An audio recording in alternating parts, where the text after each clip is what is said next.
Sumainyo ang Panginoon. At sumainyo rin ang mabuting balita ng Panginoon ayon kay San Marcos. Papuri sa iyo, Panginoon.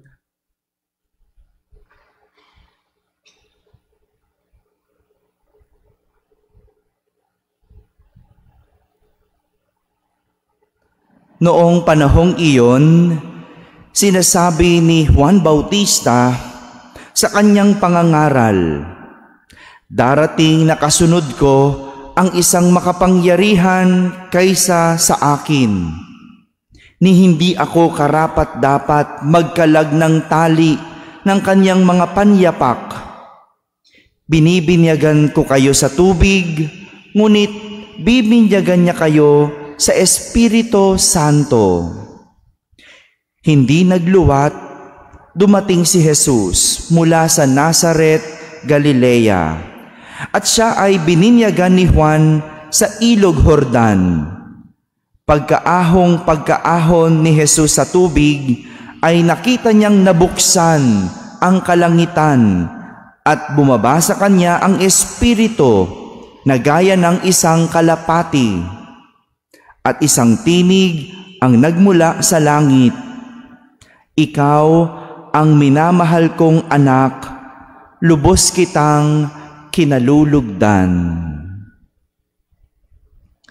Mga kapatid, ang mabuting balita ng Panginoon. Pinupuri ka namin, Panginoong Hesukristo. Magandang umaga po sa inyong lahat. Binuod ni San Juan sa ating unang pagbasa ang buhay ni Jesus sa tatlong simbolo. Una, ang tubig na siyang sumimbolo sa kanyang kapanganakan at binyag. Tubig. Pangalawa, ang dugo na simbolo ng kanyang kamatayan, na siyang dumanak noong siya'y ipako sa krus. Dugo. At pangatlo, ang banal na Espiritu na siyang pumuspos kay Jesus sa kanyang buong pagkatao. Banal na Espiritu. Tatlo ang simbolo ng buhay ni Jesus: tubig, dugo, at Espiritu Santo. Ito din po yung mga simbolo na nabanggit ni San Marcos sa ating ebanghelyo nang binyagan ni San Juan Bautista si Jesus. Ang tubig na siyang ginamit sa pagbibinyag at ang Espiritu Santo na siyang bumaba kay Jesus nang ipakilala siya ng kanyang ama na siya ang anak na lubos niyang kinalulugdan. Lahat ng ito ay nagpapakilala sa atin kay Jesus. Kaya naman itong mga simbolong ito ay mahalaga sa ating pananampalataya. Ito yung mga ginagamit natin para alalahanin ang pag-ibig ng Diyos sa pagdiriwang ng liturhiya. Diba? Simbolo. Ito rin yung mga ginagamit nating simbolo sa ating liturgy, sa ating misa. Sa mga pagkakataong hindi natin pisikal na nakikita ang Diyos, magandang malaman na may mga simbolo na nagpapaalala sa atin sa Diyos. Hindi sila ang Diyos, pero dahil sila'y simbolo, sila yung nagpapaalala sa atin sa presensya ng Diyos sa ating buhay. Nung isang araw, binisita ko yung mga kapatid ko at pumunta kami doon sa dati naming bahay na kung saan kami lumaki, kung saan kami dating merong garment business.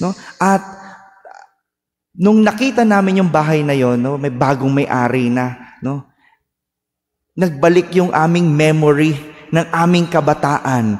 Nung naglumilibot kami dun sa subdivision, tinuturo namin, ito yung dating merong bakery.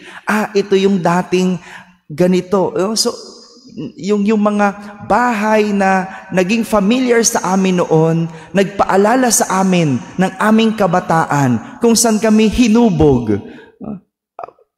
Parang ganito, ito yung nais ipabatid ng ating mga pagbasa sa araw na ito, ang mapaalalahanan tayo ng presensya ng Diyos sa pamamagitan ng simbolo. Kapag nakakakita tayo ng mga bagay, we are being reminded of something else. Kapag nakakita tayo ng baso, maaring maalala mo, nung ikaw ay kabataan, meron kang memory sa isang baso. Ganon din ang Diyos. May mga bagay na nagpapaalala sa atin sa Diyos. At harinawa itong simbolong ito yung magpaalala sa atin. Pero minsan yung tao, kakaiba tayo. Naalala natin ang Diyos kapag meron tayong sakit, kapag meron tayong hinihingi, kapag gipit. Ay, ba't ganun? Bakit yun ang nagpapaalala sa atin sa Diyos? Bakit yung mga malulungkot na bagay? Bakit kung kailan natin kinakailangan? Pero iba talagang tao doon natin naalala ang Diyos. Samantalang maraming pinadala ang Diyos na magpapaalala sa atin, sa Kanya, sa Kanyang presensya sa ating buhay. At nawa, kaya nga, dapat lagi tayo nagsisimba. Ngayong bagong taon, maging ito yung ating gawin.